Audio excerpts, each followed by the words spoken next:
Maury is a liar, and I would never be a part of an organization that he's a part of. Let me say that again.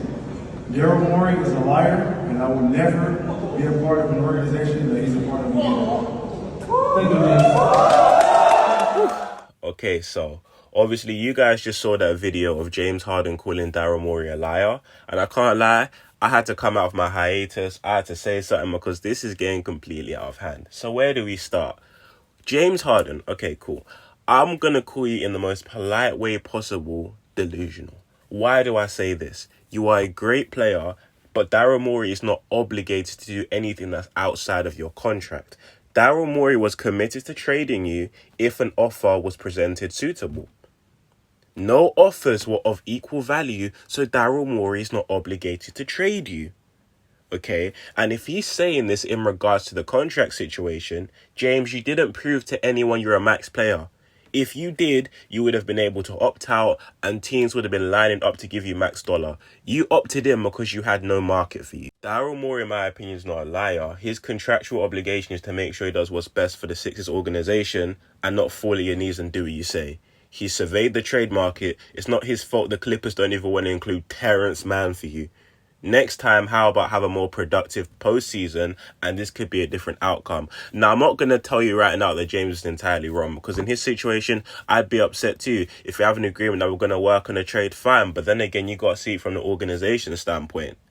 They're not going to just trade you for nothing. That's what you need to understand. But you calling out Daryl Morey now is making yourself look even worse. You're a guy who's requested a trade in Houston, Brooklyn, and now Philly. I believe that's 3 times in the past 4 years. Now you're openly calling out management and the GM. A GM who's not only stuck by you, has called you the basketball Jesus, has called you the best scorer of all time, and made delusional statements about you. And I'm not going to say made you because you made yourself for your hard work, but he was the guy who gave you an opportunity to shine. If you're calling out this guy, what are other teams going to think? What are other GMs going to think? Because the dream scenario when you were leaving Houston, you wanted to be in Philly. Oh, but you're all right with Brooklyn. But okay, cool, you're in Brooklyn now. I still want to be in Philly because you want to reunite with Daryl Morey. So you're with your best friend who happened to be a GM in the basketball sense anyway, and now you're crying out because you had a disagreement. So what are you going to do when you get to the Clippers organization and they don't want to give you a Supermax? What are you going to do when you get to the next organization and you don't get a Supermax? Are you going to cry your way out again? Because all you're doing now, you're actually lowering your value even more. And if you guys don't know about this CBA stipulation, James, you can't do a Ben Simmons. You cannot refuse to show up to training camp or play. Do you know why? Because when you're in the last year of your contracts and you do that, you are voiding your eligibility to become a free agent next season and your contract will continue for the next year after that. So you don't actually have a choice. If you want to walk around during training camp, sobbing, giving no effort, phone in the pocket Ben Simmons style, doing nothing, albeit fine. But Daryl's not going to trade you for nothing. And all you're doing now is playing your value down even more. Teams aren't going to want to pay you. What don't you understand? You are not 2017 James Harden anymore. The perception around you is negative. I believe you're a very productive player, but the perception around you is diva, self-centered, can't win the playoffs, negative when it matters most. Those narratives are somewhat true, but spun with an unfair twist to it. So again, not entirely true, but you're not helping yourself. James, this is going to play out in the worst case scenario for you. And I understand you're upset, but these are the type of things you get your agent to say, not you publicly like this, because all this is doing is damaging your image even more. And I'm telling you, it's going to work against you and not work in your favor. If I'm Daryl Morey and I hear you say this, I'm not trading you. Unless I get what I want. Maybe before I feel slightly more inclined if you gave no effort during training camp, fine. If you're publicly insulting my character, I am not trading you. That's going to give me more reason to not trade you. I would rather let your contract run down, you refuse not to play, or Nick Nurse barely give you any minutes, because that's going to F up your bag in free agency. And not only that, the Sixers get off your contract, Tobias' contract, a few others. That's 2 max lots next summer. I'm not saying they're going to do that because we're not in a position to kind of have a pause year or a year where we have what are the Sixers fans calling it? soft reset, because we can't do that. We have Embiid, we don't want to make him unhappy, and with his age and health, we can't assume there's going to be like this for the next 4 or 5 years. So we've got to cash in when we can and put all our eggs in one basket to try and contend and compete. But at the same time, why would I feel obligated to help you? I don't. I'm not going to. I can't. But what you're doing now, I'm telling you, is not helping anyone. It's just making people think you are childish, bro. We get it. You wanted to come to Philly or work with Daryl again because you were under the idea when you were in Houston, Daryl Morey basically gave you what you want. You basically got to have input on the roster. He would kind of bend around to work around your needs, whether it was scheduling team flights around your favorite strip clubs in different areas. Times have changed. You are not that productive anymore. That cannot happen. You are not the star on this team. That is Embiid. That is not going to happen for you. So you got to understand that your relationship with Daryl was all well and good, but he is a businessman with his own job, with his own reputation. He's not bending that because of your little friendship.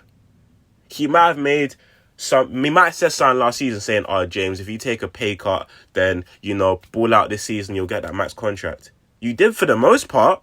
But towards the latter end of the season, when you got the little, calf injury, you look slower again. And after you performed in Game 7 against Boston, or was it Game 2 or 3 where you were non-existent too, you can't justify giving him that money because that's going to put Daryl's job on the line. It's going to put the fans' his neck. And I don't believe Josh Harrison Co. would have signed off on that because you look terrible. So you can't really put this on Daryl Morey. You didn't put in your end of the bargain. So Daryl can't give you that bag. And like I said, your frustration should be with the Clippers because, I don't know, you must think you're Dame or something because you once were that caliber of player, but not anymore. You can't say, I only want to go to this team.